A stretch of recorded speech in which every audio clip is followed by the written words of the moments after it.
conferencia.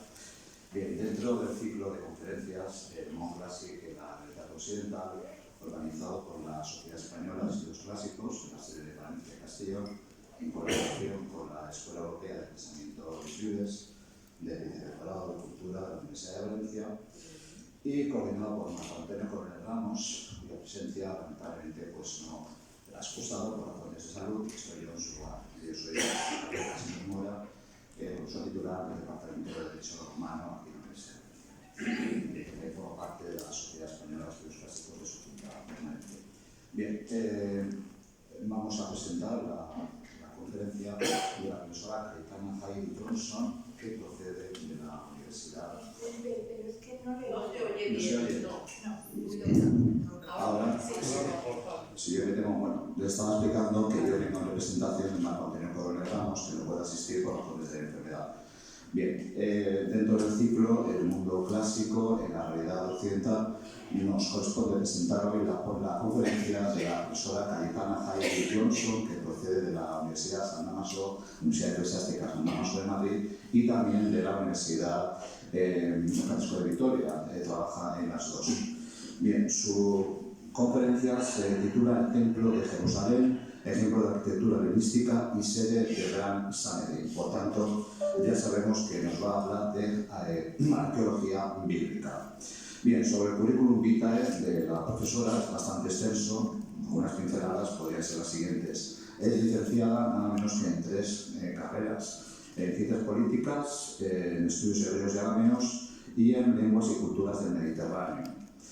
Es además arqueóloga, trabajo de campo en Israel, en las excavaciones de Tel Hasor, en Galilea, desde 1996 y desde 2012 también en la ciudad de David, Jerusalén, Reino de Judá. Bien, es consejera y colaboradora en numerosas revistas. También tiene diversas publicaciones, artículos en diversas revistas y suele colaborar y hacer intervenciones en medios de comunicación. Bastante aficionado a los medios de comunicación porque veo aquí tiene muchísimas colaboraciones en diferentes medios, radios, prensa, etc. En fin, toda una experta en arqueología bíblica que seguro nos va a dictar con su conferencia. Y sin más preámbulo, pues ya le doy paso a la profesora Cayetana. Espero que ahora se me oye, ¿no? Este tono. Muchísimas gracias también por la invitación, Javier, y todos los organizadores de este ciclo, y también les agradezco muchísimo su presencia para compartir estos aspectos profesionales que tengo de arqueología en Israel. Y bueno, espero que no se me vaya otra vez la pantalla como me ha sucedido hace un momento. Y no sé, ¿me oyen claro? Porque a veces tengo la sensación de eco, no sé si va bien o si necesito alejarme. Ok, fenomenal. Entonces, bueno, voy a hacer una pequeña entradilla y yo creo que al final también nos va a dar tiempo a que les presente un vídeo 3D de cómo se subía al Templo de Jerusalén, especialmente ese templo de Herodes el Grande, que fue uno de los grandes ejemplos de arquitectura relacionada fuertemente, ¿no?, con aspectos helenísticos, este mundo también de Roma que estaba en estos inicios de la era cristiana. Y a ver si yo creo que va a dar tiempo para este final ver este vídeo, una recreación 3D que se suele hacer allí, precisamente donde estoy excavando en Jerusalén. Estoy trabajando muy cerquita de la actual explanada de las mezquitas. Y bueno, pues siempre es muy agradable al ojo imaginarse cómo entraban y salían esas personas que también, incluyendo a Jesús de Nazaret y los apóstoles, discípulos y todos sus seguidores, pues iban accediendo a este gran santuario. Entonces, desde el punto de vista de los textos, a ver si se ve bien. Tranquilos que cada texto viene traducido abajo, entiendo que el hebreo pues no es algo muy asequible, pero por lo menos sí tenemos estas evidencias textuales que nos ayudan a ubicar, a localizar y a entender por qué el rey Salomón va a construir sobre esta antiquísima ciudad de Canaán, porque Jerusalén antiguamente se la conocía como la Jebús cananea, una gran aliada del faraón egipcio de entonces. Y gracias a esta nueva ubicación del pueblo de Israel, con el rey David previamente conquistando la ciudad, tenemos textos, ¿no?, que nos iluminan y nos dan detalles específicos de cómo fue esta gran obra, primer templo que construyen los hijos de Israel, cosa que no están acostumbrados como otros pueblos vecinos, como los de Babilonia, los mismos egipcios. Después tenemos a la zona, digamos, de la actual Siria, llegando hasta Anatolia, los proto-griegos, ¿no?, que van levantando santuarios. Pues para el pueblo de Israel esto era algo extraordinario, algo inaudito para ellos. Pero sí tenemos claro que se van a inspirar en modelos arquitectónicos propios de su entorno cultural semítico, como el primer pueblo de contacto que tienen, que son los cananeos, que igual les suena también a través de, por lo menos, referencias bíblicas, ¿no?, estos cananeos que con frecuencia se enfrentaban a los hebreos. Pues siguiendo modelos arquitectónicos de esos santuarios de Canaán, tenemos ya las primeras identificaciones a través de esta literatura de sapiencias de los Salmos. También tenemos los libros históricos de Reyes y Crónicas que nos van identificando, ¿no?, como el sitio tan especial del Monte Moriah, que es donde ahora mismo está el Domo de la Roca para la religión musulmana, los musulmanes. Tenemos el Shir Amalot Alotchim Badonai Behar Zion Lo Yimot Leolam Yeshev. Esta es la forma que tiene el Salmo de identificar al monte Sion, para luego también tener muy claro por qué el rey Salomón va a construir, según se lee en el libro de Crónicas, esta casa del Señor. Y estas son expresiones recurrentes, ¿no?, de cómo identificar el templo de Jerusalén, como Bet Yahvé, Bet Adonai, Bet Amikdash, la Casa Santa. Tenemos diversas expresiones que siempre van a ir focalizándose en este monte Moriah. Después también tenemos la literatura de los profetas, como Miqueas, ¿no?, de los días venideros, el monte de la casa de Dios permanecerá firme sobre las montañas y se elevará sobre las colinas, los pueblos lo mirarán con alegría, ¿no? Todos estos son cantos, ¿no?, de confianza en Dios, de confianza nacional también en este aspecto arquitectónico que va a representarse en este monte Moriah. Y, por supuesto, la literatura del Talmud, que es un mundo enciclopédico. Y yo cada vez que enseño literatura rabínica a mis estudiantes en San Damaso, pues es de verdad algo que cada vez que uno aborda uno de estos textos de la sabiduría de los rabinos, especialmente escrita a partir de la destrucción del año 70 con el emperador romano Tito, pues va percibiendo mayores sutilezas, mayores ecos, ¿no?, de esta historia legendaria y sobre todo desde el punto de vista del anhelo, ¿no? Y por ello pues nos va a dar igualmente información material de la ubicación de estos templos de Jerusalén. En el caso del Talmud pues tenemos esta piedra fundacional, ¿no?, el Shekiah, ¿no?, que es esta gran roca que actualmente se conserva dentro del Domo de la Roca, el espacio ya musulmán. Y también pues hay explicaciones adicionales acerca de la importancia de cómo uno imagina este lugar desde el plano simbólico religioso. Y por supuesto vamos a tener ideas acerca de los orígenes primordiales asociados a un santuario, porque el santuario de Jerusalén en particular pues es también el ombligo del mundo para el pueblo de Israel, y por tanto pues hay una serie de tradiciones y de leyendas alrededor, como el origen de la creación. También el primer hombre, Adán, pues está enterrado allí. Esta tradición luego se va a compartir desde el punto de vista cristiano con el Gólgota, que luego va a darnos la razón del Santo Sepulcro, ¿no? Pero tenemos estas tradiciones alrededor, siempre con esa idea de la piedra fundacional, que es compartido, es un lugar común en todas las culturas de las civilizaciones del Mediterráneo antiguo, donde tenemos esa roca madre. Esto es una expresión que recurrentemente utilizamos los arqueólogos cuando estamos picando, pues porque la roca madre nos da ese centro principal desde el cual se va a construir el santuario. Luego vendrán las instituciones políticas, vendrá el barrio de los gremios artesanales, luego vendrá la zona, digamos, de la muralla y todos los arrabales. Todos estos núcleos fundacionales son siempre dinamizadores de civilización y de cultura, y en el caso del monte Moriah no va a ser menos.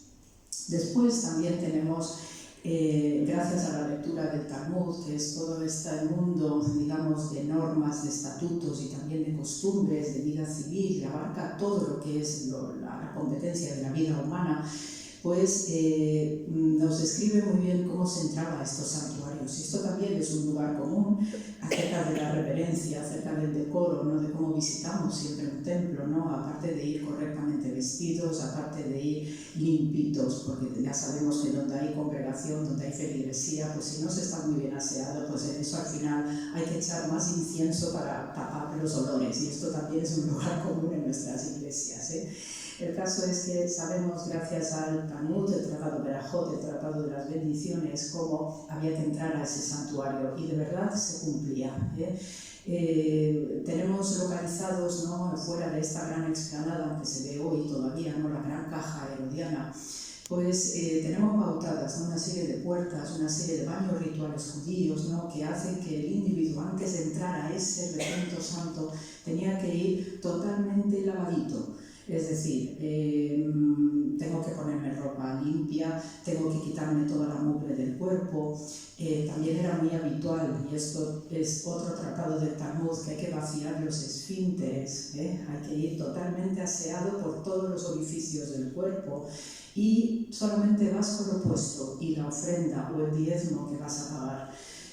No se permite la entrada de móviles, ni cámaras de fotografía, ni nada que se le parezca, ¿no? Esto eran las consignas que había en esta antigüedad, y por fortuna pues he tenido la ocasión, excavando en Jerusalén, de localizar los taquilleros donde el piadoso, el que iba a hacer sus devociones, pues depositaba todos los objetos de la vida cotidiana, de la vida mundana, porque tú tienes que estar en relación con Dios. Visitas la casa de Dios, y por tanto tienes que estar en una actitud distinta, porque entras en un espacio sagrado y todo el resto del mundo debe quedar fuera. Entonces esto lo tenemos muy bien pautado desde la literatura talmúdica, porque pone por escrito, aunque ya no hay templo en el momento en que se escribe el Talmud, pero es el anhelo y es seguir perpetuando este tipo de prácticas sanas cuando ya la sinagoga se ha hecho generalizado. Entonces la sinagoga va a replicar pues en pequeñito lo que es el gran santuario de Jerusalén. Y desde el punto de vista ya del drama, y es lo que tenemos a continuación, es la destrucción del templo. Sabemos que hay dos destrucciones importantísimas, la de Babilonia, Nabucodonosor, ¿no?, que produce además la primera gran deportación, ¿no?, de todo el pueblo de Judá especialmente, y la élite real del momento, y luego va a venir la del emperador Tito, y coinciden en dos fechas importantísimas que son iguales, Tisha B'Av, y entonces esta fiesta entre comillas, ¿no?, este recordatorio, pues se sigue celebrando en el calendario anual en Israel. Suele coincidir pues a finales de julio, comienzos de agosto, porque es un calendario, desde el punto de vista litúrgico el calendario es lunar, y desde el punto de vista civil es solar, y por tanto este Tisha B'Av, que coincide estas dos destrucciones, pues se hace un mayor recuerdo de lo que fue ese momento de los dos templos. Entonces ya en la destrucción del primero y del segundo templo se hizo esta práctica de, como el pueblo hebreo se suele culpar con frecuencia, ¿no?, que por nuestras apostasías, por no haber sido solidarios con el prójimo, por no hacer actos de caridad, la tzedekah que se dice en hebreo, y tantas cosas más relacionadas con la ética y la moral, pues es normal que Dios nos castigue, y cuando Dios castiga, pues aniquila todo lo material también. Y por tanto, la primera demolición la va a hacer al lugar principal, porque Dios no quiere seguir viviendo en una casa donde todos están haciendo apostasía, y por tanto el templo se destruye. Y entonces lo que hacían devocionalmente era, pues por supuesto, rendir cuentas a Dios, porque el pueblo hebreo es muy crítico consigo mismo, y presenta a Dios las llaves del templo de Jerusalén para que las coja, porque no somos dignos de tener tu casa viviendo con nosotros, ¿no? Después, acerca de los ritos también, ¿no?, y de cuestiones materiales, ¿no?, en el santuario, pues tenemos el sacrificio, ¿no? El sacrificio cruento era habitual en los santuarios de todo el mundo antiguo. Diversas culturas comparten, ¿no?, el sacrificio del cordero, del cerdo también, entre los de órbita indoeuropea, ¿no?, las vacas o toros. Y ellos pues también tienen este tipo de sacrificios de toro o de cabra o de oveja, porque el cerdo es un animal impuro, es un animal tabú para toda esta zona próximo oriental, y por tanto pues la costumbre era salpicar, asperjar, ¿no?, la sangre del animalito sacrificado en las 4 esquinas del altar, mirando en direcciones específicas que combinan siempre el este y el oeste, ¿no?, porque además para ellos la concepción también oriental ex oriens lux, es decir, todo lo que viene del oriente es lo que da vida, y por tanto pues asperjar hacia el oriente tiene ese simbolismo, ¿no?, de hacer vivo algo a pesar de lo cruento que es el acto. Y hay una serie de prácticas, ¿no?, que, donde la sangre pues estaba circulando con frecuencia, y les comentaré, no quédense con esta idea de la sangre derramada de los sacrificios, porque forma parte también de mi trabajo arqueológico en estos últimos años, cosas que estamos encontrando, y además habíamos protocolos especiales para la limpieza de la sangre en estos sacrificios. Si alguien ha visto la película de La Pasión de Mel Gibson, que además es una película hecha íntegramente en arameo, y para mí yo estoy rezando para que Mel Gibson saque la segunda parte de esta película, que se llama La Resurrección, está ambientada en los Hechos de los Apóstoles, porque van a seguir hablando en arameo, y eso también es cantera para que yo tenga alumnos en una lengua que ya ha entrado en extinción. Entonces, pues gracias a estas películas pues podemos seguir todavía funcionando para impartir arameo.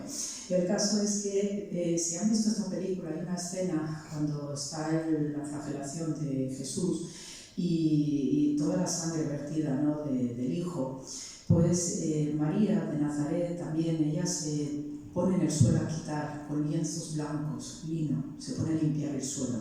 Estos son detalles preciosísimos dentro del drama que nos chiva cuáles eran las costumbres y las prácticas de lo que se hacía en ese templo de Jerusalén según las normas levíticas.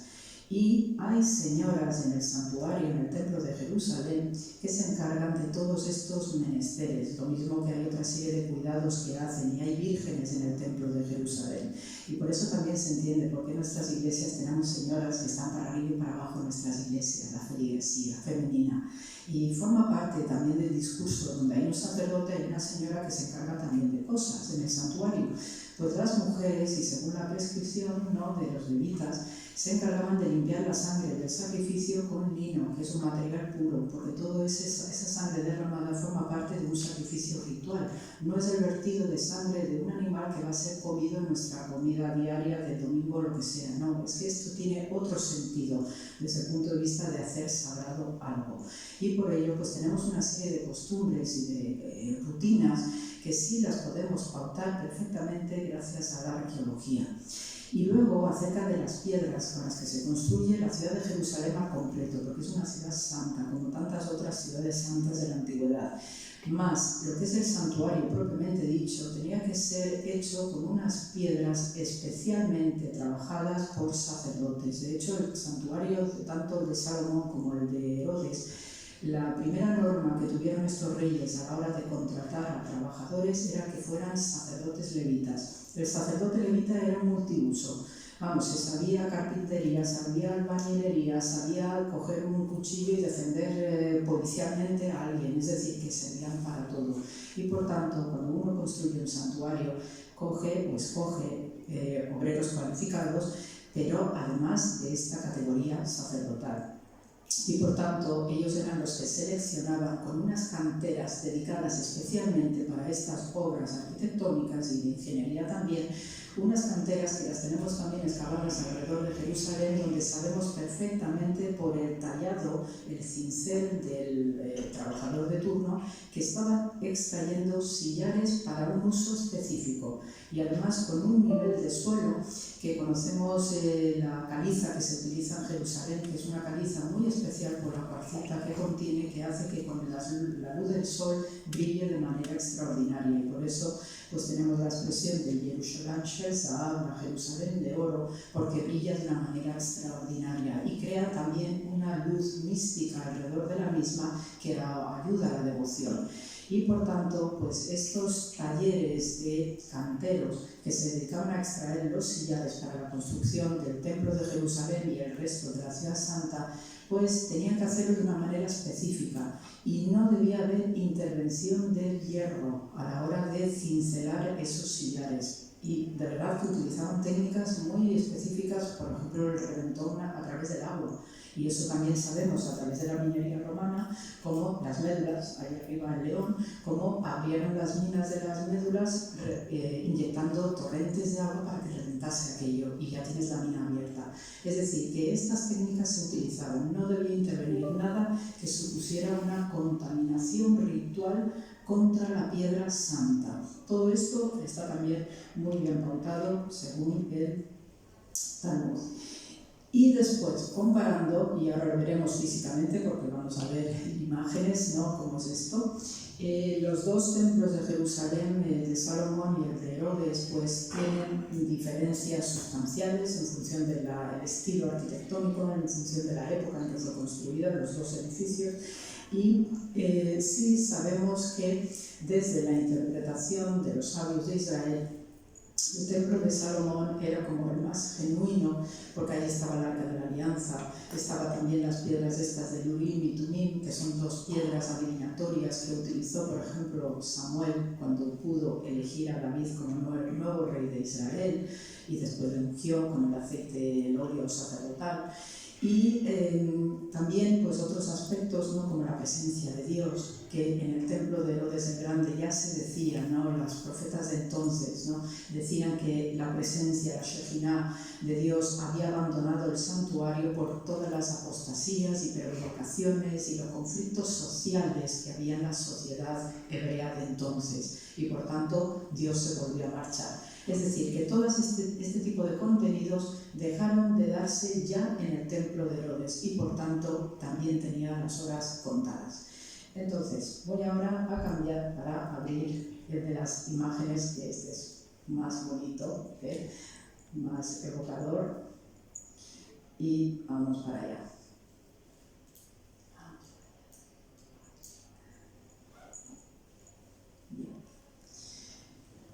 Entonces, para ubicarnos en lo que es esta ciudad de Jerusalén, a ver si se ve, sí, porque lo ven bien desde aquí, ¿verdad?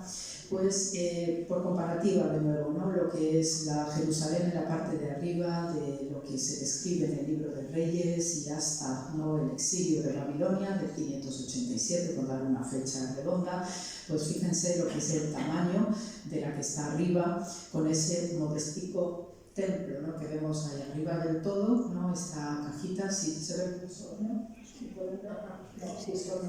Bueno, pues arriba del todo, allí es donde tenemos ese rectángulo, ahí es donde está el templo de Salomón, que es el que va a destruir el rey babilonio, y luego ya en la parte inferior vamos a ver la ciudad espléndida que relanza Herodes el Grande, un rey de origen idumeo, edomita, del sur, de madre árabe por Maltase. Era también un rey que había sido educado en Roma y por tanto tenía una fuerte romanización y además había hecho buenas amistades, ¿no? Entre aquellos romanos recios entonces, ¿no? Empezando por Marco Antonio y después por el propio emperador Augusto, y por tanto pues él sabía perfectamente que iba a ser tremendamente odiado por los hijos de Israel, por los judíos. Y para ganarse las simpatías, pues entonces voy a dejar un Israel espléndido, especialmente en los puntos más importantes para el judío, como es la ciudad santa de Jerusalén, y después va a ir refundando o reestructurando desde el plano urbanístico otras ciudades también antiquísimas en el tiempo, como Cesarea Marítima, la misma ciudad de Séforis, arriba al norte, también está embelleciéndose en este periodo. Luego vamos a tener con su hijo Herodes Antipas, la ciudad de Tiberiades, o sea que vamos a tener bastantes hitos arquitectónicos y de ingeniería a lo largo de todo el país, pero especialmente concentrado en lo que es la ciudad de Jerusalén. Y por eso ya abajo, si se fijan, por lo menos en el rectángulo donde estaba el templo de Salomón, pues aquí sí que vamos a tener la gran explanada, la gran ampliación que hace con una obra extraordinaria, contratando en primer lugar a sacerdotes levitas, pero también a trabajadores romanos, porque el romano trabajó muy de cerca con Herodes el Grande y en otros grandes proyectos del mismo rey, como el Herodium, que fue su fortaleza y mausoleo al mismo tiempo, igualmente Masada, los palacios de Masada y otros tantos lugares emblemáticos de este rey. ¿Cómo es esta Jerusalén? Pues tenemos colinas, aunque si uno va ahora pues va a notar que se sube y se baja con muchísima facilidad y yo a veces pues cuando estuve en Toledo, que yo la suelo llamar mi Jerusalén chica, no por la confluencia de judíos, moros y cristianos, no, aquí en esta ciudad que también subes y bajas constantemente y al final tienes buenas agujetas, pues también es Jerusalén así, hay una serie de colinas que además eran utilizadas de manera estratégica, igual que otras tantas ciudades de colinas como Roma, que servían como protecciones naturales. Entonces la colina principal es el Monte Moria y es aquí donde se van a juntar y concentrar una serie de tradiciones desde el punto de vista del Antiguo Testamento, desde el punto de vista del Nuevo Testamento y también por extensión el Islam. Y aquí pues vamos a tener no solamente que Adán, el primer hombre, está enterrado allí, sino que también es donde el patriarca Abraham va a intentar realizar este sacrificio humano a su hijo Isaac, sino que también desde aquí el profeta Mahoma sube a los cielos, viene con su caballo al lado Barak y va a subir a los cielos. Entonces se juntan una serie de tradiciones fortísimas desde el punto de vista tradicional en este Monte Moria y los que tenemos alrededor con una serie de valles que también va a darnos una lectura rabínica acerca de esta ciudad, van a ser de primera magnitud y sobre todo va a servir para que se construyan, ¿no?, una serie de hitos importantísimos. Estamos viendo en esta imagen desde el sur y es una buena bajada para este sur, que además es una zona donde suelo trabajar porque es lo que nos lleva a Jericó, la famosa Jericó. Y esta Jericó bíblica de Josué y aquellas trompetas, ¿no?, que derriban la muralla de Jericó, es una ciudad antiquísima, de las más vetustas que hay en la historia de la humanidad, y es todo el camino que va a llevar al sur, a la zona del Mar Muerto, el punto más bajo que hay, ¿no?, en la tierra, 425 metros por debajo del nivel del mar, y van a estar también concentrados otros hitos importantes de palacios herodianos, tanto el Herodium como Masada. Y entonces en esta bajada vamos a tener puntos de fuga importantes a la hora de gente que necesita refugiarse en el desierto del sur, porque el desierto del sur del país eran lugares favoritos de escondite, de bandidos, de gente perseguida por la justicia. Hay algún conflicto importante, pues como sucedió en la guerra romana de Tito, que todos fueron hacia el sur y encontramos en la excavación donde yo estoy en Jerusalén uno de estos refugios de huida que rompieron a golpes una pared para seguir bajando y poder escapar hacia Jericó, pero fueron capturados por romanos y muertos. Entonces, todo este tipo de detalles, ¿no?, pues nos indica la importancia de este sur. Luego ya, desde este sur, que tiene una buena subida en pendiente, aunque no lo parezca, vamos a llegar al punto donde se va a desarrollar hacia la derecha y llegando al Monte de los Olivos, el Valle de Josafat, que es un valle célebre, el Valle de Cedrón o Kidrón en hebreo, y este es el Valle del Juicio, llamado así por este profeta. Luego vamos a tener aquí a la izquierda el Valle de la Gehenna, que esta es la entrada, el acceso al inframundo de los malos. ¿Okay? Hay ya una mayor especialización en la religión hebrea acerca de lo que es el espacio común del Sheol, que es el equivalente al Hades griego, donde coexisten todos los muertos, da igual si eres bueno o malo, por simplificar un poco, pero después va a haber una mayor especialización. Y vamos a tener la Gehenna, que es un territorio de enterramientos también y de cierto tabú desde el punto de vista de los vivos, incluyendo hoy. Y en medio le va a cruzar el Valle del Tiropeón, que es el Valle de los Queseros, por precisamente la profesión que se ejercía allí. Entonces, en este enclave geográfico, estas tres ramas del Valle de Josafat, del Valle de la Gehenna, del Valle del Tiropeón, forman tres. Y la lectura rabínica que se hace de este espacio físico equivale a la letra Shin en hebreo y es la letra con la que se empieza a recitar el Shema Israel, escucha, oh Israel. Entonces, por ello, pues cuando uno ve estas explicaciones, esta exégesis hermenéutica de los rabinos y ve cómo se constituye la ciudad, entiende también muchas claves acerca de la arquitectura y diversos caminos que se va a ir proyectando. Y aquí en esta reconstrucción, que está muy bien hecha esta reconstrucción, salvo por el teatro, que el teatro lo hemos encontrado pero en otro sitio, no allí donde está, es donde tenemos esta reconstrucción formidable de la ampliación del templo de Herodes el Grande, con una explanada gigantesca, y fue una obra realmente impresionante, porque luego cuando vamos metiéndonos, ¿no?, por las entrañas, no de la propia explanada, porque no podemos acometer allí, esto pertenece a la autoridad palestina y ahí pues no podemos hacer nada, pero sí alrededor sabemos cómo son los cimientos de esta gran explanada y esta gran caja, y es lo más sobresaliente y dominante de esta ciudad. De hecho, se consideró en el periodo de Herodiano, se consideró que era el santuario de los santuarios del Próximo Oriente. Entonces, en la reflexión acerca de lo que es esta combinación típicamente herodiana de este campo greco-romano y sobre todo el mundo helenístico, que esto sí que le llega muy de cerca a Herodes el Grande, hay muchos hitos en el país, desde el plano del arte, de la arqueología y de ciudades también, muchos elementos que gracias a la llegada de Alejandro Magno en el siglo IV a la región dejó una buena huella desde el plano artístico y de cómo rehacer ciudades y embellecerlas aún más. Y entonces, en este sentido, Herodes el Grande pues, es también un gran fusionante, es el hombre de las tendencias de su momento, ¿no? Y lo que hace pues, es ampliar este santuario, rehaciendo completamente el templo de Jerusalén, que había dejado en dimensiones, en medidas, como podemos leer en el libro de Reyes y de Crónicas, en el Antiguo Testamento, pues lo que hace es una explosión de luz, de color también, porque todos estos santuarios de la antigüedad, lo mismo que los anatolios, lo mismo que los griegos, etc., estaban policromados. Entonces, el énfasis que puso era desbordar lo que Salomón había hecho, porque el templo de Salomón, sabemos también gracias a la literatura rabínica, destacaba por la madera nobles del Líbano, y esa era la madera fundamental que se importaba, y además lo compraba. También esta madera era muy valiosa para los egipcios porque servía para hacer sus templos, sus palacios, sus barcos, y es una madera muy resistente que con el tiempo endurece y no hay manera de que acabes con esa viga de madera que tengas de un árbol, un cedro del Líbano. Entonces, sabemos que el templo de Salomón estaba totalmente revestido en el interior con unos diseños fabulosos de querubín, ¿no?, de estas figuras aladas, de motivos de árboles de la vida.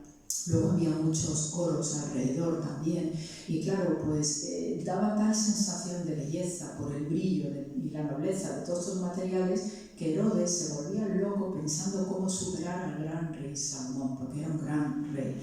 Y claro, pues él lo que hace es expandir, es aumentar el espacio arquitectónico y además con una obra de ingeniería considerable y recreando en espacios templos del estilo helenístico dominante en su tiempo, pero también fusionando con elementos semíticos. Esto es lo bonito de la historia del arte y de los pueblos cuando entran en contacto, que saben entenderse cuando hay belleza por medio y más allá. Entonces, esto es lo bonito de estos santuarios, la capacidad de aunar y de crear un armónico destinado al espacio sagrado. Todos los santuarios están orientados hacia el este, porque la clave próximo oriental es siempre donde nace el sol, es ahí donde nace la vida, es también sinónimo de resurrección. Y por tanto, las puertas de los santuarios tenían que estar alineados perfectamente, y esto se cumple hasta hoy.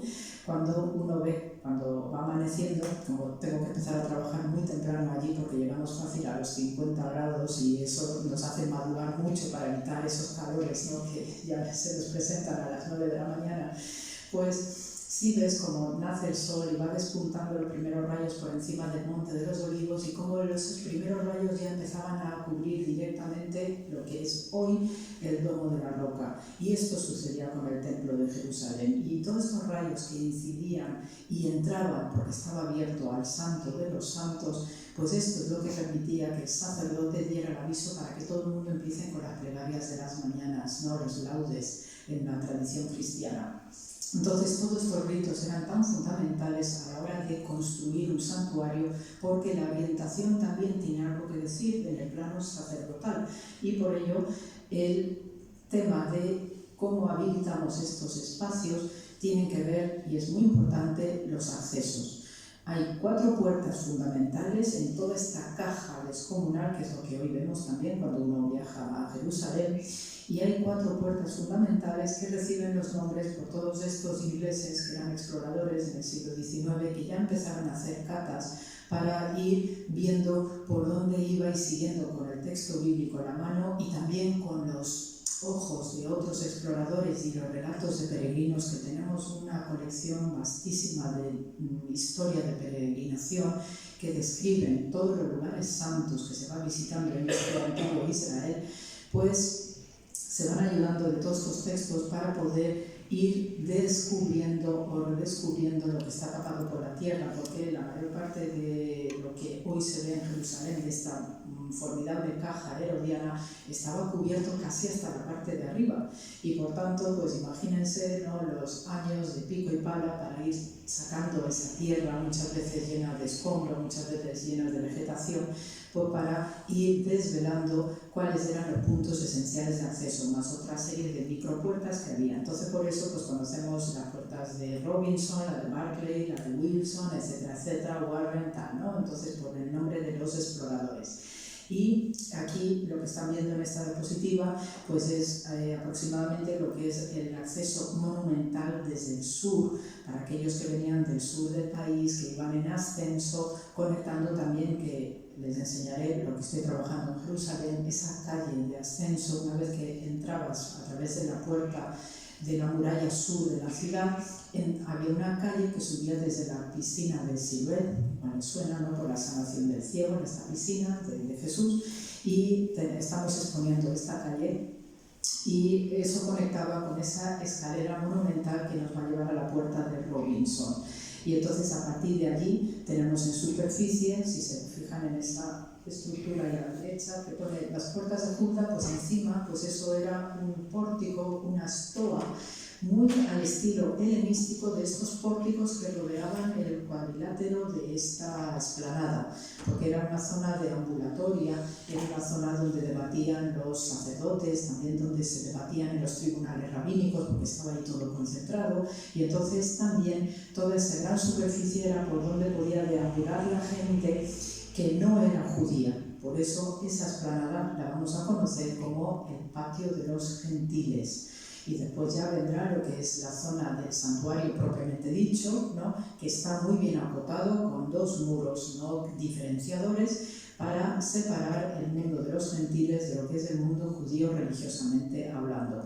Entonces esta panorámica desde el sur de la ciudad, y donde en esta parte de aquí abajo es donde yo estoy trabajando todos los veranos allí, y esta es la parte esencial de la ciudad, y también tuvo que el Rey Herodes superar una serie de desniveles de terreno, porque sí que tenemos una bajada pronunciante, ¿no?, pronunciada, porque es esta zona donde está el templo, que es el Monte Moriah, y por eso esa bajada sur era bastante empinada. Pues es ahí donde vamos a tener el valle este de los queseros, que está por ahí en medio, donde pone el valle central en inglés, pues esto es el valle del Tiro-Peón, el valle de los queseros, y allí se ve clarísimo también la fortaleza romana llamada Antonia, en honor a Marco Antonio, que era gran amigo de el Rey Herodes.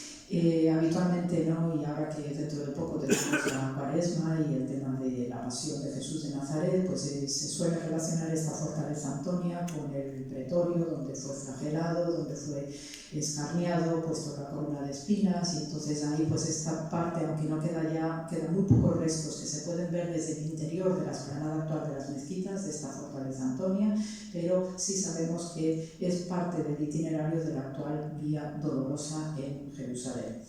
Y en las entrañas, imagínense lo que fue la gran obra constructora de este rey Herodes. O sea que se ve lo que es la roca madre y se ve la Shitilla, donde pone que el arca estuvo allí, en lo que es la roca madre, y entonces se ve en diversas etapas cómo fue esta expansión. Obviamente la parte del cuadrado central es la que pertenece al rey Salomón, y ya hay una siguiente expansión que realizan los Hasmoneos, y los Hasmoneos es la dinastía reinante que emana de la revuelta macabea del siglo II antes de la cristiana, que expulsa ya al último Seleucida, descendiente de aquellos generales de Alejandro Magno que dejó en la tierra, pues los expulsa. Y entonces hicieron ahí una pequeña expansión y Herodes ya hace el resto, la que es la caja que hoy se puede ver, ¿no? Y entonces cuando uno va leyendo las paredes de todas estas estructuras, pues se pueden ver las posturas, ¿no? Los remiendos que se hacen de ampliación, de expansión, y se ve clarísimo todos estos niveles, ¿no? Y después, pues al norte la fortaleza Antonia, y donde arriba de todo que pone la piscina de Israel y las piscinas de Bethesda. Esto ahora está todo incluido en otra serie de estructuras, porque lo que se ve ahora en la Jerusalén actual es lo que queda del momento otomano de Jerusalén hasta hace nada. Y entonces toda esta reconstrucción, cuando uno ve el nivel actual, dentro hay excavaciones constantemente, dentro del barrio cristiano, dentro del barrio musulmán, dentro del barrio judío, hay excavaciones constantemente, porque esto es una loncha tras otra de niveles estratigráficos importantísimos que nos confirman lo que leemos principalmente a través del relato bíblico, pero también otras descripciones como la que nos da Flavio Josefo o historiadores de época romana, como Tucídides. Entonces, perdón, sí, Tácito, que es el del emperador, disculpad. El caso es que tenemos en este monte Moria, que es el lugar, el corazón, de donde se va a ubicar el Arca de la Alianza, y desde el occidente está la ciudad de Jerusalén, que pateara, que conociera Jesús de Nazaret.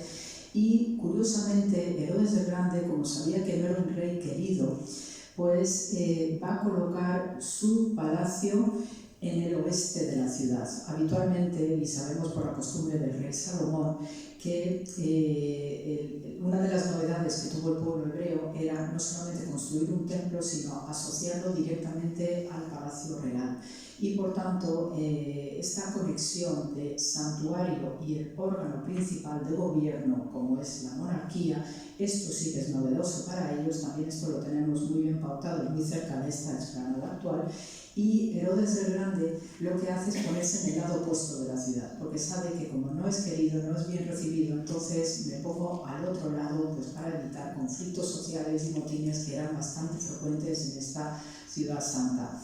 Hoy el palacio de Herodes se conserva, si han estado en Jerusalén, pues está ubicado en el entorno de la puerta de Jaffa, donde se conservan todavía las 3 torres no defensivas de este palacio de Herodes, y es actualmente el barrio armenio de la ciudad de Jerusalén, que es el barrio cristiano oficial más antiguo de la ciudad. Ya en el momento que aquello se viene abajo, en los años 70, y después de la guerra de Bar Kokhba de los años 132-135, con el emperador Adriano, aquello se quedó absolutamente abandonado. De hecho, el emperador Adriano, igual que Tito en su momento, emitieron edictos prohibiendo categóricamente el acceso a la ciudad de judíos y de todos aquellos seguidores del Nazareno, del Galileo, judío-cristianos. Entonces, ya en el siglo IV vemos que hay un cambio de tercio en la historia de la región, con el advenimiento de Constantino el Grande, Santa Elena, ¿no? La formidable mamma que se dedicó a reconstruir todo aquello, a construir, y reliquias por aquí, reliquias por allá. Y entonces, gracias a este momento formidable, los armenios, con la expansión de estos cristianos ya de corte gentil que estaban moviéndose hacia Asia y hacia el occidente, es de aquí que los antiguos armenios traducen a su lengua nativa, el armenio, el Evangelio y lo erigen como carta fundacional de la nación armenia. Y por tanto, el primer barrio cristiano como tal en Jerusalén va a ser el armenio, es el más antiguo. Y tiene importantes hitos arqueológicos también en ese barrio, entre ellos precisamente el Palacio de Herodes el Grande. Entonces hay momentos en que los armenios pues, te dan luz verde para excavar aquí, luz verde para excavar allá, y efectivamente ahora hay una fase nueva de arqueología que no solamente ha expuesto una buena parte de lo que es este mundo de Herodes y anterior, sino que también hay una zona de un parking que estaba abandonado durante mucho tiempo y al final han dado permiso para empezar a exponer aquello y están saliendo los restos de época bizantina, es decir, del siglo IV. Entonces esperamos noticias importantes, además de tener una serie de reliquias como la cabeza de Santiago Apóstol, que lo tienen ellos. Entonces, bueno, hay una serie de cositas, ¿no?, en la historia que invitan a la devoción, pero al mismo tiempo la devoción está provocando un desarrollo arquitectónico, es historia del arte en el diseño de una basílica, de cómo se hacen los ritos en el cristianismo oriental, cómo luego hay unas especializaciones, si eres copto, si eres siríaco, si eres etiópico, es decir, todas estas veneraciones dan luego una cultura material que hay que reconocer, ¿no?, y que nos sirve también para rastrear una historia, ¿no?, de la humanidad en el otro lado del Mediterráneo. En esta entrada sur tenemos las puertas de Hulda, y esta señora Hulda, que en hebreo el nombre significa topo, y es una cosa curiosa estos nombres en las mujeres, las grandes madres de Israel, porque estas señoras son madres de Israel, que es un estatus importantísimo en la nomenclatura hebrea. Pues curiosamente las matriarcas todas tienen nombres de animales, ¿no? Rachel es de un tipo de ovejita que había en la región, Lea es la vacuna porque tenía los ojos muy redondeados, Hulda es topo y Débora, por ejemplo, es la abeja. Entonces estos animales pues no es por un desprecio en absoluto, simplemente lo que simbolizan estos animales son cosas buenas y positivas. Y Hulda era la esposa de uno de los sacerdotes allá por el reinado del rey Josías, uno de los ya últimos reyes antes del mundo de Nabucodonosor. Entonces, haciendo una restauración al templo de Salomón de entonces, donde había apostasías, había otros cultos, ¿no?, que eran los típicos, ¿no?, del Dios de Israel, pues se encuentran que hay un rollo de Deuteronomio que había sido emparedado en el santuario, y el propio rey y los consejeros no entendían lo que estaba ahí escrito, probablemente porque representaba un lenguaje que es un pelín diverso a lo que se hablaba en Judá con respecto al norte, que parece ser que en el norte, en el reino de Israel, es donde emana esta tradición deuteronomista. Y por tanto, entre todos los consejeros y los sacerdotes del reino de entonces, Hulda fue la única que pudo entender aquello y se lo transmite al rey. Y entonces le dice al rey: o aquí reformamos esto y se instaura lo que es el Dios de Israel como tiene que ser, como recibimos en el Sinaí con Moisés, dice, o aquí esto se acaba. Y efectivamente, un tiempo después iba a venir el rey de Babilonia y va a arrasar con ello. Y por tanto, esta mujer va a dar nombre a estas puertas que tenemos de acceso sur a la ciudad, que son unas puertas, y además los túneles se conservan tal cual en ese periodo, y es la única que también tiene un monumento funerario, que es esa estructura con la pirámide en la parte superior. Y esto en hebreo lo conocemos con el nombre de Nefesh, que significa eso, el alma que da vida al cuerpo biológico. Esa es una de las tantas almas que hay en el judaísmo, pues Nefesh es el que da alma al cuerpo biológico, si no seríamos zombies. Y entonces el Nefesh es lo que identifica un memorial, un monumento funerario especialmente dedicado a esta mujer que pudo leer el libro del Deuteronomio, que estaba ahí escrito. Se conservan los cimientos nada más, porque luego después los avatares de la historia y los niveles de destrucción pues no dejaron mucha huella, aunque sí hay otros monumentos, pero esto lo tenemos muy bien pautado. Luego, por las puertas de Hulda también había un protocolo. Siempre se accede al baño ritual judío o al santuario por la derecha y se sale la puerta de la izquierda. Todo lo bueno viene por el lateral derecho, y algo que no está tan claro es la parte de la izquierda. Y esto también los romanos lo tenían, ¿no? Con la siniestra, todos los siniestros siempre evocan algo negativo, que que no es así categórico tampoco, pero estas son las ideas, ¿no? que hacen que la gente se fuera moviendo de estas maneras tan peculiares.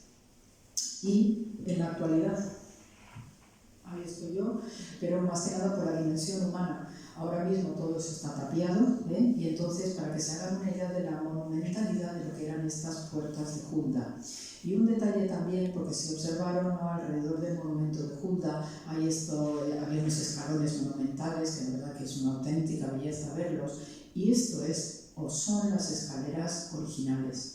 Y están inacabadas, y tienen una razón. Es decir, hay partes que se han reconstruido porque por la necesidad de poder facilitar el movimiento de las personas, pues se ha tenido que rehacer para que no hubiera caídas y nadie se rompa la cabeza.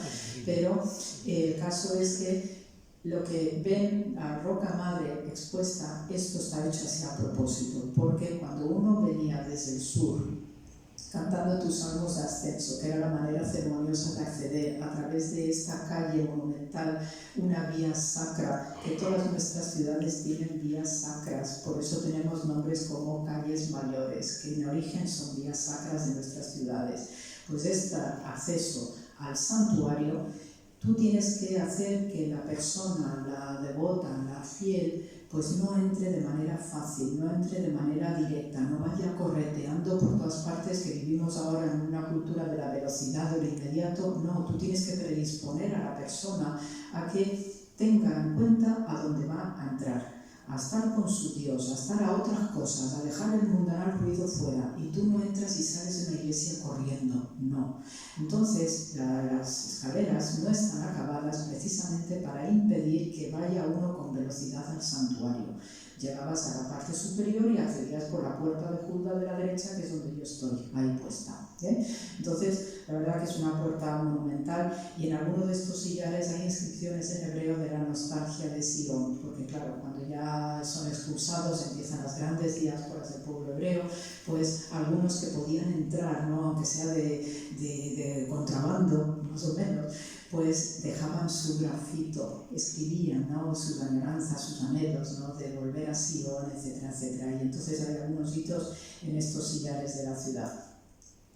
Y para que vean lo que era el templo de Salomón, el templo de Salomón, siguiendo un tipo de arquitectura, de edificios santos propios del Próximo Oriente, que tenemos también localizados pues, por la arquitectura cananea, incluso precedente al pueblo de Israel allí, pues es una estructura más bien de tipo basilical, y el techo, la estructura central, pues es el ejal, el palacio, se llama así en hebreo, y es el lugar más alto, es la que estaba toda revestida, ¿no? Por esos paneles de cedros del Líbano, con esos angelotes, ¿no? Los querubín, ¿no? Estas criaturas híbridas, ¿no? Los que eran querubín, luego los árboles de la vida, también estaba ahí el gran candelabro, la menorá, y lo que es la parte de entrada con las dos columnas, el Yaquín y Boaz, porque también es muy habitual en la antigüedad poner nombres humanos a los elementos arquitectónicos, pues la columna de la derecha es el Yaquín, que significa Dios hierve, se levanta, y estos son los Joaquines, hay algún Joaquín en la sala,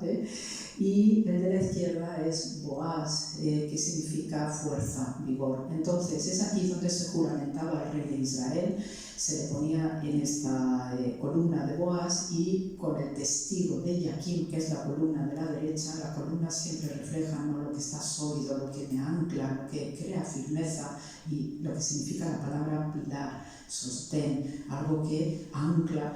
Pues esta era la forma de juramentar de los reyes de Israel en este santuario.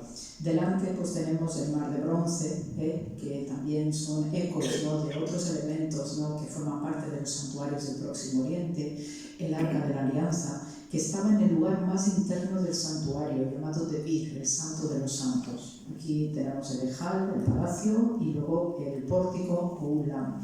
Y después estos pequeños elementos pues eran el altar de los inciensos, las mesas donde se ponían los panes de las proposiciones, y todo este tipo de mobiliario cúltico era lo que era pertinente al templo salomónico.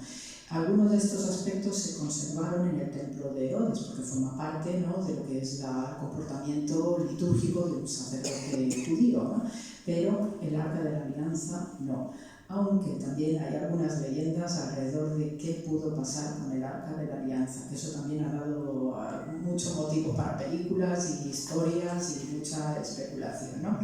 El caso es que este santuario, con un gran altar de piedra, que a veces se revestía con bronce y daba un brillo específico, pues luego cuando uno compara con lo que es el templo de Herodes el Grande, pues entonces ve que la cosa ha cambiado rotundamente. O sea que lo que es el templo propiamente dicho conserva en alguna medida esta estructura interna tripartita del pórtico, el ulam, el ejal y luego el debir, y luego hay una proyección hacia el oriente, porque esto está siempre mirando hacia el este, lo que conocemos como el patio de las mujeres, ¿no? Que es este Ezrat Nashim, ¿no? Lo que vemos con el número 1. Y este es el espacio femenino por excelencia. Aquí en este sitio, que esto es algo único, comparando con lo que era el anterior santuario, pues es aquí donde están las señoras, donde recogen a través de esas famosas trompetas de la caridad. Y si recuerdan o les suena el pasaje del óvulo de la viuda, pues es ahí donde se hacían estas donaciones. Las donaciones se hacían de manera anónima para que todos los necesitados recibieran la caridad de manera anónima, porque así no hay humillación, no se siente avergonzada la persona por recibir ayuda de caridad. Es ahí donde las mujeres hacían esto, recogían los óvulos. También este es uno de los espacios donde había ya un Bet Din, el segundo Bet Din, es decir, un tribunal rabínico para cuestiones civiles y también competencias en cuanto al derecho penal desde el punto de vista rabínico.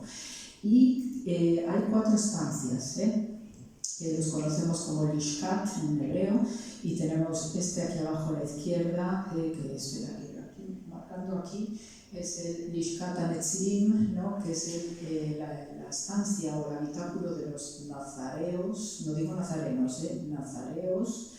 Luego tenemos aquí a este otro cuadrito, es el Lishkat HaEtzim, es donde se concentraban los leños santos para los sacrificios, ¿no? Que hay que quemar, a veces hay víctimas que no solamente se devuelven, sino que además se combustionaba completamente.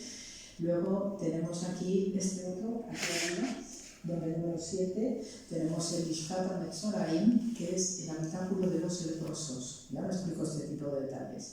Y luego tenemos este otro Lishkat, ¿no? Aquí en el número 8, el Lishkat Bet HaShemanim, que es donde se guardaban los óleos santos.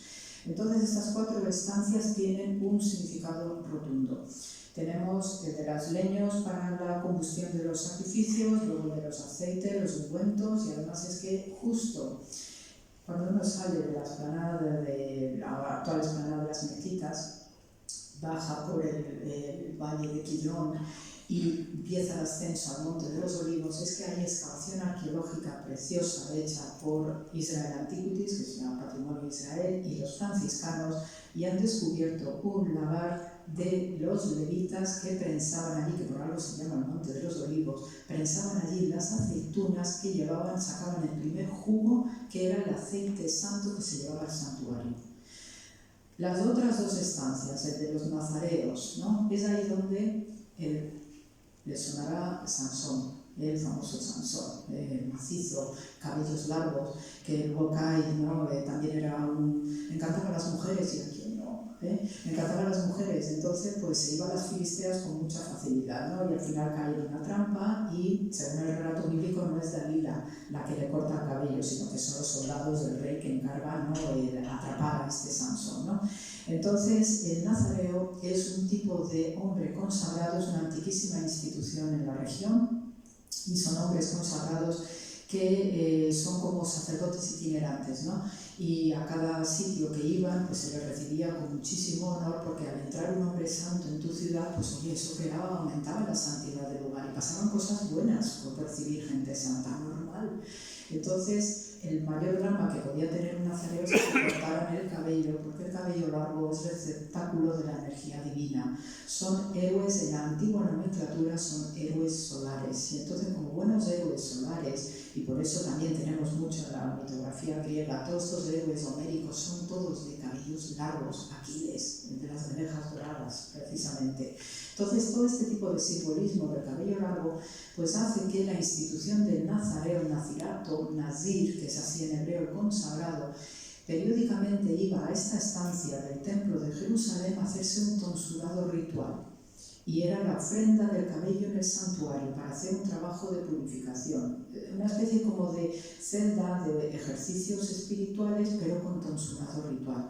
Y esto también evoca, ¿no?, otras costumbres, ¿no?, desde el punto de vista antropológico, también de religiones o filosofías asociadas, donde hay un tonsurado ritual cuando uno ingresa a una orden monacal, etcétera, etcétera, ¿no? No hay algunas horas que hacen el tonsuradito aquí arriba. O sea que este tipo de conceptos pues perduran, ¿no?, en nuestra tradición cristiana y también en otras culturas religiosas. La otra estancia, ¿no?, que me viene marcado por el número 7, de los Hametzoraim, los leprosos, o los enfermos por este tipo de cosas de piel, ¿no?, y pandemias varias. Si se fijan, y ahora me imagino que habrán visto la película de Nur, ahí sí que refleja muy bien cómo se trataban a estos enfermos altamente contaminantes o contaminadores, que se les llevaba fuera de las ciudades y estaban en espacios concretos donde había asociaciones de caridad que les lavaban la ropa, les daban de comer y iban observando si iban sanando a esas personas, pero por su propia naturaleza, porque claro, son enfermedades donde no hay vacunas y no hay nada, y entonces pues los vas cuidando, algunos se morían y eran enterrados en sitios específicos, y los que salían adelante se les llevaba a esta estancia en el santuario.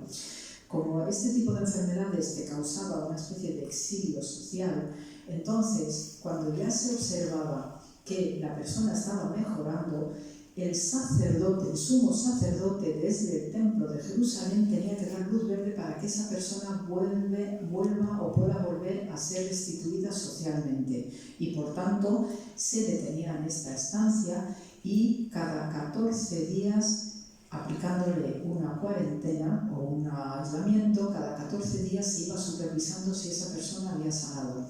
Y si había sanado, entonces se destacaba, y en este punto central, las puertas de Nicanor, pues el sacerdote, el sumo sacerdote públicamente decía o decretaba que esta persona ya había quedado sanada y podía volver a su vida cotidiana dentro del mundo social, urbanita y los vivos, ¿ok? Entonces son estancias muy, muy especiales, y también nos ayuda a entender la asociación estrecha entre medicina y un santuario, que esto sí que es la marca común de toda la antigüedad. No hay origen de la ciencia médica que no proceda de algún santuario y estén conectándose sistemáticamente entre sí. Luego, pues, no solamente tenemos este espacio de las mujeres y el tribunal, uno de los dos tribunales Bet Din, desde el punto de vista del Gran Sanedrín, que se reunía habitualmente en este lateral del edificio. Y había un Bet Din primero en el interior, aquí es donde va a estar el patio de los sacerdotes, donde está el altar del sacrificio, el grande. Van a estar también ahí pequeños establitos, ¿no?, donde se tenían a los animales que van a ser sacrificados, sean en forma de tórtolas, las palomas, o sean ya ovejas o corderos. Y especialmente en esta puertecita de aquí era donde las mujeres que habían parido, cuando pasaba la cuarentena, tenían que hacer la ofrenda de las tórtolas. ¿Bien? Y esto lo sabemos también por el Evangelio, con María de Nazaret, como hace la ofrenda, ¿no?, propia de la purificación de la cuarentena. Y es en este espacio donde hay también un Bet Din. El primer Bet Din, porque el segundo Bet Din va a estar aquí en el patio de las mujeres. En este patio de las mujeres también se van a concentrar las vírgenes de Israel. Y esto, a poco que uno lea también literatura bíblica y los apócrifos, que son otro mundo formidable, el protoevangelio de Santiago es una referencia para muchas cuestiones que tienen que ver con el pueblo judío y especialmente con José, María y Jesús. Sabemos por el protoevangelio de Santiago que también, como es una niña que aparece, ¿no?, de unos padres que están desesperados porque no tienen hijos, y de estas historias solemos tener unas cuantas en el relato bíblico, ¿no? Ahí tenemos esta Hannah, la madre del profeta Samuel, que ve que no se queda embarazada, al final tiene a Samuel y le consagra, por eso es uno de los grandes profetas de Israel. Luego tenemos Isabel, ¿no?, la prima de María y Zacarías, que tampoco se quedan embarazados y de repente aparece Juan el Bautista. Y tenemos María. Entonces son escenas de anunciación, y lo que haces es En el caso de Joaquín y Ana, que son los padres de María, pues también son paternidades y maternidades tardías y ¿qué hacen? Pues la consagran en el templo de Jerusalén. Protoevangelio de Santiago. Es un relato extraordinario porque nos da mucha información paralela a lo que es el texto canónico del Nuevo Testamento. Y entonces sabemos por relatos rabínicos cómo en este patio de las mujeres existían estas vírgenes de Israel, que eran llevadas al santuario, 3-5 añitos, que es la edad que más o menos empiezan los niños judíos a recibir instrucción, a ir a los colegios, y se las tenía allí a las vírgenes en particular hasta las primeras menstruaciones. A partir de las primeras menstruaciones se consideraba que la niña ya empezaba a ser casadera, y entonces ahí hay un trabajo importante de búsqueda de un esposo, si la niña se quiere casar, ¿no? La búsqueda de un esposo para cumplir con la mitzvah, el mandamiento, según Génesis 1, del crecer y multiplicados. Entonces, en este espacio es donde van a estar estas niñas y no podían ser vistas públicamente, estaban muy recogiditas, estaban siempre bajo la tutela del sumo sacerdote, recibían una educación exquisita y por tanto pues eran mini sabias en ese santuario y hacían funciones como si fueran monaguillos en el santuario. Entonces, todo este tipo de detalles, pues claro, nos da una viveza de lo que debió ser este santuario, más todo lo que veía la gente alrededor, porque ya todo lo que rodea este santuario, esa gran explanada que conocemos como el patio de los gentiles, estaba muy bien delimitado por los muros que llamamos gel, y después había una balaustrada alrededor que conocemos con el nombre de soreg. Y por comparativa, para que se hagan una idea de lo que son estos dos edificios, el del templo de Salomón y el templo de Herodes, pues hay cambios sustanciales, ¿no? Obviamente, no solamente en la dimensión, sino también en la tipología de edificios, que esto también nos da un relato acerca de la historia del arte, la historia de la arquitectura, tipologías de edificios que ya había en la época de Canaán y cómo se va traduciendo, ¿no? Desde el plano judío, y sobre todo el templo de Herodes, que de verdad que debió ser un edificio extraordinario, y de hecho pues lo que hoy vemos, ¿no? Con el Domo de la Roca, sabemos que hay utilizaciones de materiales que proceden de este santuario de Herodes, la gran plataforma, o sea que sabemos que hay cositas alrededor que nos avisan de la monumentalidad de esta estructura. Y avisos importantísimos que había en este centro, ¿no? En estas paredes que rodeaban al santuario. Y para los fans de la lengua griega, pues obviamente esto también es muy valioso, porque son los avisos de prohibición categórica de gentiles de acceder al santuario del templo de Jerusalén, bajo pena capital. Entonces todo esto se hacía en griego, que es también algo muy llamativo, porque sabemos que por la época de Herodes, pues las lenguas utilizadas habitualmente eran el hebreo, el arameo especialmente en el uso diario, en la vida cotidiana. El hebreo era más reservado para la erudición, la Bet Midrash, por ejemplo, las grandes escuelas rabínicas, para uso litúrgico, pero el arameo era lo que más se utilizaba, y también va a aparecer en el escenario como otra tercera lengua franca, el griego, gracias a Alejandro Magno. Entonces, por ello, los avisos van a estar hechos en griego, porque también los hijos de Israel manejaban muy bien el griego, y de hecho la primera gran traducción que va a aparecer de la Biblia hebrea va a ser en griego, con la Septuaginta, siglo III antes de la cristiana aproximadamente. Entonces, por ello, pues el griego abrió paso, abrió camino. Los romanos también, que estaban posicionados, ¿no? Dentro ya de la provincia, la organización territorial romana de entonces, se las vieron y desearon para poder implementar el latín. Tenemos algunas inscripciones latinas y sobre todo monumentales en Arcos de Triunfo o algo similar, pero lo que era la comunicación cotidiana, la administrativa, tenía que ser en griego, y eso también era consciente Poncio Pilatos, por ejemplo, que por mencionar nombres más sonoros, ¿no? Después, por detalle, ¿no? Tenemos aquí el famoso arco de Robinson, que es un acceso monumental en la zona sur de la caja herodiana. Después, en lo que va a ser esa continuación de la pared, es donde vamos a tener las puertas de Hulda, que les he presentado previamente. Entonces, para que se haga una idea, ¿no? De la monumentalidad, porque tenemos el arranque de esta escalinata, tenemos los diversos tramos, y en la parte inferior aquí en esta parte donde está todo el bullicio de la gente, pues hay tiendas, y ahí es donde pues, las personas que deambulaban pues se compraban souvenirs de turno, también compraban las ofrendas, compraban inciensos, o sea, que había de todo en esas tiendas, ¿no? Y precisamente que ayer estuvimos paseando, ¿no?, por los Juanes, la iglesia de los Juanes, ¿no? Pues claro, cuando ves en la parte inferior las tiendas, ¿no?, que están ahí a ver si se soluciona estas tiendas de los Juanes, pues te haces a la idea, ¿no?, de lo estrechamente relacionado a un santuario que también está en el mundo de las tiendas, y lo seguimos teniendo, ¿no?, en nuestros espacios, ¿no? No hay iglesia catedral, pero tengo una tiendecita donde puedas comprar tu rosario y tu cosita relacionada con el santuario, ¿no? Esto era la marca de la costumbre. Y desde el punto de vista del sur, toda esta zona en la que yo estoy trabajando, abajo del todo, pues está el gran estanque de Siloé, toda esa calle en ascenso, y para que vean un poquito ahí más arriba lo que es esta escalinata monumental que nos da el nombre de Robinson, precisamente por este explorador que descubrió este acceso. Entonces, en la imagen actual, ven ahí el arranque, este es el arranque de esa famosa escalinata monumental, y abajo quedan restos de las tiendas que les comentaba, hay numerosos baños rituales judíos, y en esta otra imagen es la continuación baja de esta escalinata, ven ahí los peldaños.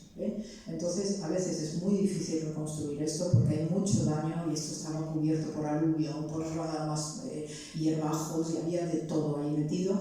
Incluso tenemos unas letrinas romanas, ni más ni menos. Entonces, pues ir diferenciando todos los estratigráficos no era cualquier cosa. El caso es que sí tenemos toda la trayectoria, y una de las cosas que se veneran o se recuerdan en Tisha B'Av son los restos de la destrucción romana del emperador Tito.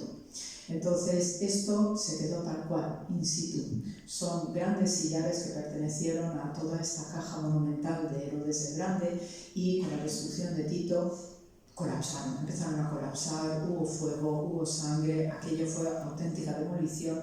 Esto con el tiempo se quedó totalmente cubierto de tierra, de aluvión, y un poco más arriba a la derecha y está el arranque, ¿no?, de esta escalinata monumental que conocemos con el nombre de Robinson. Pues todas estas piedras se dejaron allí, no se quiso levantar, no se quiso volver a poner en su sitio, y esto también sirve desde el punto de vista secuencial judío como una gran lección de lo que no debe suceder. Es decir, ahí se ve, además aquí hay un espacio, ¿no?, se ve que rezan sus libros sagrados, están allí en Shabbat, por ejemplo, y es frecuente ver al pater familias, que es el responsable de la educación de los críos junto con las madres, pero como el pater familias es el que tiene que aleccionar, ¿no?, al hijo, y la madre se encarga de aleccionar a los hijos desde el ámbito doméstico, el padre lleva a sus hijos aquí para recordarles lo que no se debe hacer, porque el templo fue destruido, nuestro mundo colapsó porque hacíamos apostasía, porque no éramos solidarios entre nosotros, no había paz social, y por tanto fuimos destruidos, y esto sirve para hacer pedagogía de las ruinas que conocemos. Luego, pues, al lado de esa ruina, de esas piedras caídas, vemos aquí que había estas calles con sus pedacitos, y había tiendas también, todo esto colapsó. Pero me gusta esta esquina especialmente porque se ven los niveles de reconstrucción. En la parte inferior son sillares de Herodes el Grande, que lo que hace es embellecer aún más el estilo helenístico de sillares. Ven que tiene como una especie de marco cada uno de los sillares. La parte inferior es Herodes el Grande, y la parte superior son reconstrucciones o reutilizaciones que ya en la época musulmana, los primeros que llegaron en el siglo VII, los omeyas, aquellos que tenían la capital en Damasco, pues van a ir reconstruyendo poco a poco la ciudad, y van a ir haciendo las primeras mezquitas en la parte superior. Pues ahí hay un sillar que tiene 2 agujeros. Este es un sillar de utilización secundaria que viene de un plano bastante inferior, porque esa era la manera era para amarrar los animales. Son agujeros pasados por ahí las bridas, y ahí tenías aparcadito al pollino o al caballo. ¿Qué es lo que sucede? Pues como esto es un sillar en utilización secundaria para rehacer este muro, al estar tan alto, pues ahí surge el motivo también precioso del caballo al lado del profeta Mahoma, Barak, el rayo. Y entonces, cuando Mahoma hace su vuelo hacia Jerusalén, ahí es donde amarra al caballo volado, porque tenía que estar en el aire, el caballito tiene alas, es un Pegaso, ese es un antiguo elemento próximo oriental, pues le amarra allí mientras se va arriba del todo, a donde ahora está el domo de la roca. Entonces estas cosas, ¿no?, de piedad, de devoción, también del imaginario religioso, pues son importantes, ¿no?, para poder entender estas estructuras y cómo trabajamos en esta ciudad emblemática. Y en las entrañas, lo que no se ve a simple vista son los cimientos de la caja herodiana. Entonces, si recuerdan del anterior cómo eran esos sillares bellísimos, ya pulidos, ya muy bien acabados, rectito, todo pulidito, ya de nuevo digo, estos son los sillares originales que no están pulidos, porque sirven para la cimentación. Yo necesito crear una base sólida, y de hecho la caja herodiana, todos tenemos idea de una caja, 4 paredes, la base y un hueco para meter cosas. Pues esta caja, para evitar las presiones de las fuerzas de todo lo que tiene encima, no está así recto, está ligeramente inclinado hacia el interior. Y abajo, donde están estos sillares inacabados, tiene una serie de contrafuertes. Esto es lo que no se ve a simple vista, hay que meterse bien en las entrañas para ver este trabajo de ingeniería que es absoluto. Y además expropió algunas viviendas de habitantes, de ciudadanos de Jerusalén, y esta parte, especialmente abajo del todo, tiene un baño ritual judío que se desacralizó para poder proyectar la nueva caja. Y hasta aquí los baños rituales judíos. Tenemos un montón alrededor de esta explanada porque al hilo de lo que podemos leer en el Talmud hay que entrar decorosamente, hay que entrar aseadito, hay que dejar todo lo mundanal fuera, y para eso tenemos baños rituales a patadas. Y la imagen de la derecha es uno de los que he estado excavando estos años. Uno chiquitito, individual, tenemos unos cuantos así en la zona sur de la ciudad, y esto servía para que el individuo, ¿no?, como había mucha peregrinación y había mucha devoción, porque sobre todo en la Pascua judía aquello se llenaba, se podía poner la ciudad de Jerusalén en 100.000 habitantes, que para la antigüedad es una barbaridad, pues se creaban diversos baños espontáneos, muy bien, rellenos, ¿no?, de este cemento hidráulico y demás, que es ingeniería romana, y además los romanos se encargaron de ir implementando aún más esta ciudad, porque en esta calle que sube de peregrinación tenemos 2 tramos, no solamente la de Herodes el Grande, sino una continuación que mejoró el propio Poncio Pilato. Dicen, madre mía, o sea que sí que tenía una importancia esta ciudad, incluso para los romanos. Detalles, ¿no?, acerca de lo que es este edificio espléndido. Si ven aquí al fondo lo que es la stoa porticada, que también tiene una estructura basilical, todo el pórtico además son capiteles corintios, el estilo propiamente griego, sobre todo de Alejandro Magno. El capitel corintio es de todas las vegetaciones, un capitel de vegetación. Este es el capitel típico que implementó Alejandro Magno, más combinaciones también con el orden jónico y otros estilos, ¿no?, propios de la arquitectura helenística. Y quedan restos, en las planadas de las mezquitas, pues han conservado diversos capiteles, incluso los propios musulmanes imitaron estos capiteles por lo precioso que es, ¿no? O sea que hay una relación y una fluidez que dejó también en estructuras bellísimas, ¿no?, en el plano musulmán. Y aquí tenemos este patio de las mujeres, ¿no?, con estas estancias, aunque por lo menos se ven 3 y un poquito la cuarta, y en medio está la puerta de Nicanor, una puerta de bronce formidable que fue desmontada por los romanos de Tito y lo fundieron para crear, pues, espadas y lanzas y cosas por el estilo, ¿no? Es en este espacio donde atrás va a estar no solamente el templo propiamente que se ve, sino ese patio atrio de los sacerdotes, donde va a estar el gran altar, donde van a estar también los pinchos, como cualquier carnicería donde colgaban a los animales sacrificados, porque luego había que tratar a esos animales sacrificados, ¿no? Había una parte que se distribuía entre los pobres, había otra parte que se quedaba en el santuario, la piel se aprovechaba, se utilizaba todo. Entonces todo eso, pero siempre dirigido por el sacerdocio. Y en esta puerta de Nicanor, pues también se realizaban juicios muy especiales. El tema del Betín, en lo que es este mundo del Gran Sanedrín, tenemos las estancias donde estos grandes sabios, ¿no?, debatían cuestiones, pues, para emitir leyes, normas, estatutos, todo este vocabulario técnico jurídico, pero los juicios sí tenían que ser públicos, tenían que ser visibles.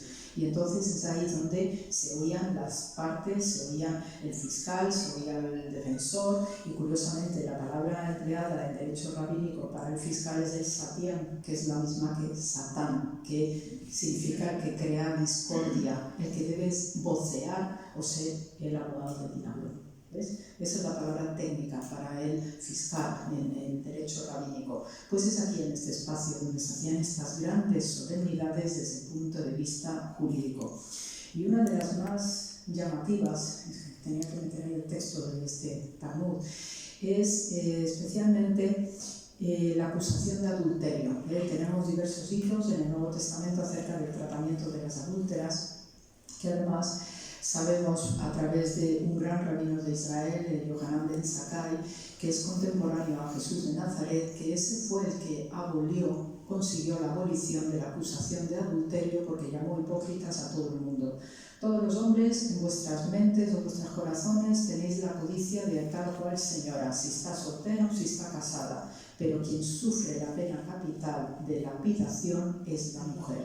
Por tanto, es un avanzado a su tiempo, y este gran rabino consiguió la abolición de la acusación de adulterio, que ya venía de tiempos de Moisés, a través del libro de Números, y esto explica también el episodio de Jesús de Nazaret con la adúltera, quien esté libre de pecado que tire la primera piedra. ¿Ves? Es justo ese momento que se produce esta abolición. Y la acusación de sotá, que es la palabra técnica en derecho rabínico de adúltera, se realizaba el juicio público aquí en esta puerta de Nicanor. Y entonces,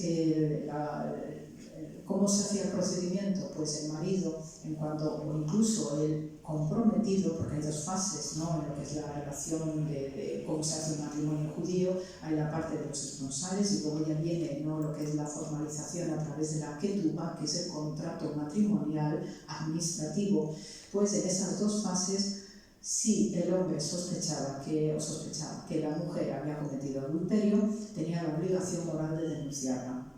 Entonces se hacían una serie de pruebas. Había una parte forense, ¿no?, del derecho rabínico para conseguir pruebas empíricamente hablando.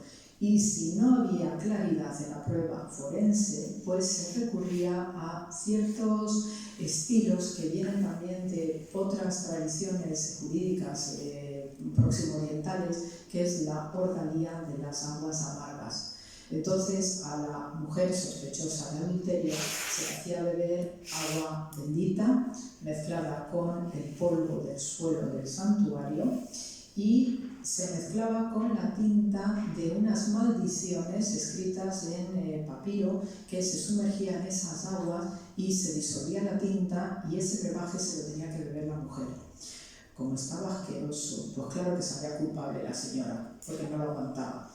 Entonces, una vez que se hacía esta ordalía acuática, que por eso el gran Yohanan ben Zakkai consigue la abolición de la acusación de adulterio o sotá, pues lo que se hacía era que a la mujer se la exponía públicamente en esta puerta, se la soltaba la melena, se la desnudaba hasta la cintura para exponer el lugar del corazón, porque en el corazón es donde reside la justicia, la ética, la moralidad y la inteligencia racional. Es todo junto, concentrado en el corazón, según la tradición judía. Y por tanto, pues como no lo has hecho bien, el corazón ya no es depósito o lugar donde reside la verdad y la justicia en esa mujer que ha sido pillada en adulterio. Esto nos explica muy bien, desde el punto de vista del arte cristiano, la iconografía de María Magdalena. Habrán visto imágenes de ella vestida de manera pobretona, cabello abundante suelto, con el crucifijo en la mano y a veces semidesnuda en el torso. Pues esta es la manera en que se presentaba la adúltera en este tratamiento de sotá, que afortunadamente, de nuevo insisto, ¿no?, pues se consiguió abolir, y esto explica este pasaje del Nuevo Testamento con Jesús de Nazaret. Elementos típicos de la arquitectura herodiana, para que entiendan, ¿no?, esta confluencia de helenismo y elementos propios. Tenemos este monumento Tronefesh, estos monumentos funerarios, el de Yad Absalom, está en el valle también de Kidrón, y luego empieza el Monte de los Olivos. Está habitualmente atribuida a este hijo díscolo y rebelde del rey David, que quiso destronar a su padre y luego muere de manera cruenta, ¿no? Se le enredan los cabellos en el árbol y viene Joab y le mata y tal. Esto sabemos hoy que es un monumento funerario a un nieto, Agripa, un nieto del rey Herodes. El caso es que ven los elementos, si pueden seguir la escritura, como tenemos capiteles jónicos, tenemos el sistema de metopas y triglifos, que es típico de la arquitectura griega helenística, pero luego nos asoma ese guiño de muy antiguo, de épocas incluso antes a David y Salomón, que es la cornisa egipcia. Y esta cornisa egipcia, a poco que observen, la tenemos, si van a Madrid, al templo de Debod. ¿Okay? Ahí tenemos estas cornisas egipcias. Entonces, esta es la maravillosa fusión que habitualmente hace el estilo, el arte de la época del rey Herodes. Y nos vamos a la explanada de las mezquitas, este Domo de la Roca, que es un edificio espectacular. ¿Sí? Siempre que llevo a mis alumnos, pues nos entretenemos bastante en esta explanada y comentamos y vemos todos los aspectos que también el Islam recoge, heredando de la tradición del Antiguo Testamento, Nuevo Testamento. Hay diversos nombres, ¿no?, que identifican a todos los personajes bíblicos, y en el interior es donde se conserva la roca madre del monte Moriah, esa Shetiyah que hemos visto, que es la que sustenta la construcción del primer templo, o el templo de Salomón. Entonces, los especialistas que pudieron trabajar sobre esta roca piensan que ese rectángulo que hay por aquí es donde pudo estar depositado el Arca de la Alianza, por esa forma rectangular, que coincide más o menos en el tamañito que debía tener.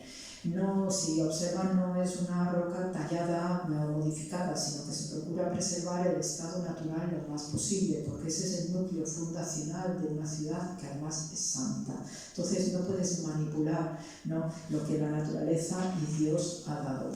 Y luego ese agujerito que tenemos ahí, pues es lo que llamamos el Pozo de las Almas, y es cuando en este sitio se hacían sacrificios, porque esa era la antigua forma de hacer sacrificios que vemos en el ciclo patriarcal, en la época de Jueces también, utilizar las rocas naturales, porque ya en sí son elementos de purificación ritual, porque es la tierra que Dios creó. Y por tanto los sacrificios se hacían de manera natural, no en un altar cuadrado, que eso también formaba parte de otras estructuras de santuarios con 4 paredes y techo. Hay también espacios de la naturaleza que propician este tipo de sacrificio, y por tanto la sangre derramada pues iba por ese agujero. Y sabemos que en el interior de esta roca madre, justo detrás de ese agujero, hay unas escaleritas que bajan y nos llevan, si ven que hay una roca madre también, sigue siendo cueva.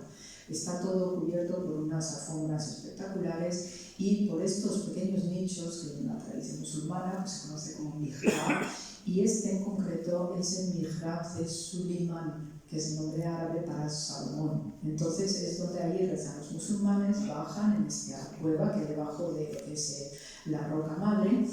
Y sabemos por exploradores del siglo XIX que ese suelo que tenemos allí, y además con este tapiz hecho en opus sectile, que es un estilo típicamente romano de poner piedras de colores con formas geométricas, ese es el suelo de Herodes el Grande, que los musulmanes pues decorosamente cubren con alfombras y demás para que no se estropee, porque también respetan, ¿no?, pues, lo que van recibiendo, y eso está bien cubierto, que hace que también se proteja, ¿no?, gracias a esas alfombras ahí puestas.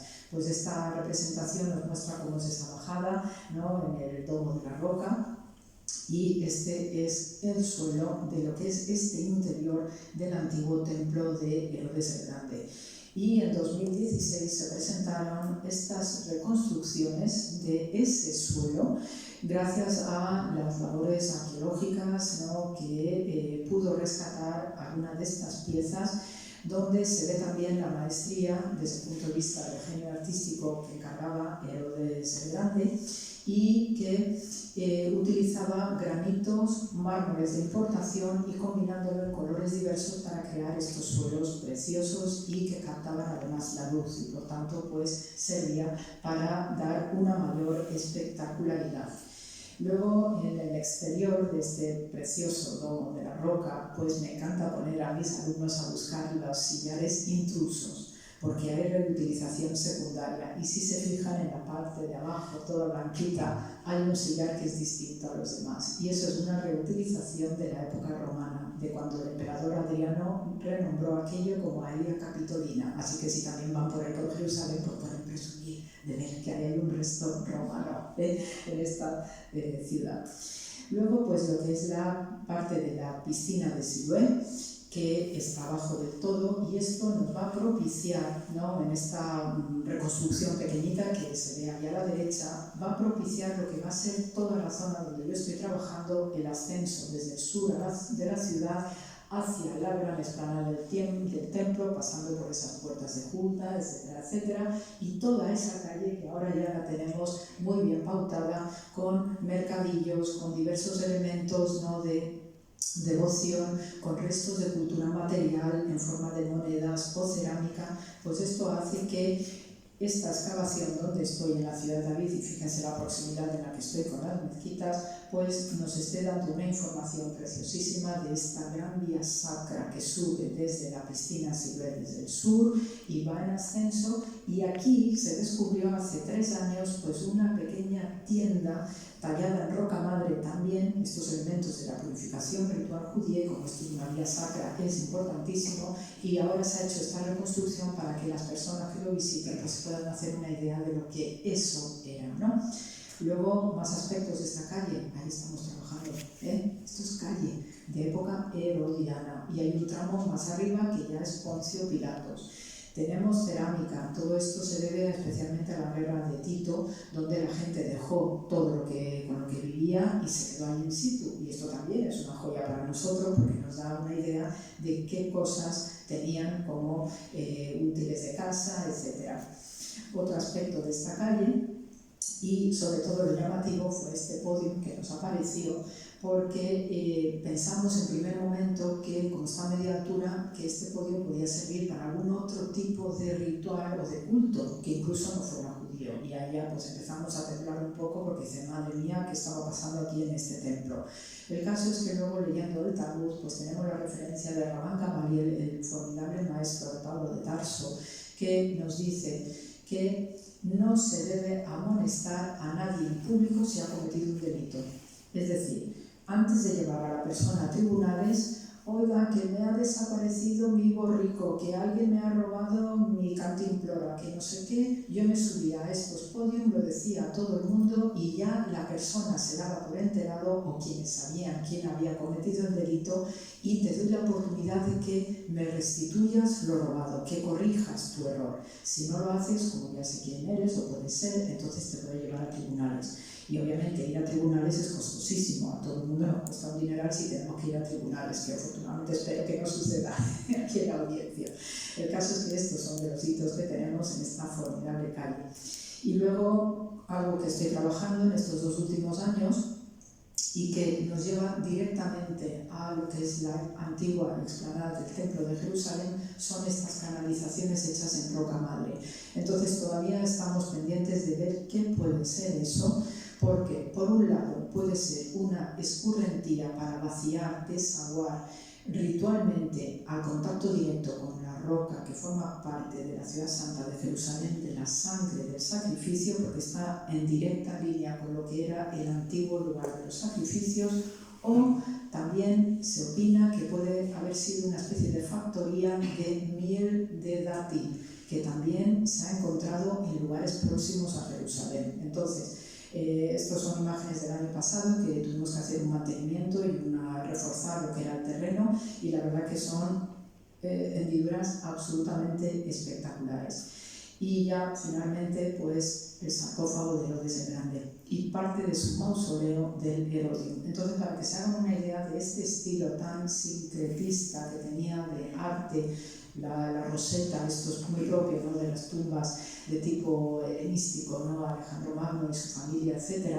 Y todo este estilo, ¿no?, que es envolvente, porque lo que ven aquí es el estilo representa, esto estaba rematando el mausoleo del rey Herodes en el Herodium, y esto representa las urnas donde se conservan los restos cremados, las cenizas en el mundo nabateo. Y como Herodes es del sur, es edomita, y el mundo nabateo son esos árabes más antiguos históricamente hablando, pues hace el guiño propio de su cultura, de los nabateos, donde hay estas urnitas cinerarias, y lo utiliza como elemento decorativo de su propio mausoleo, más un sarcófago que es grande, porque este señor era alto, medía 1,80 aproximadamente, con estas rosetas típicamente helenísticas.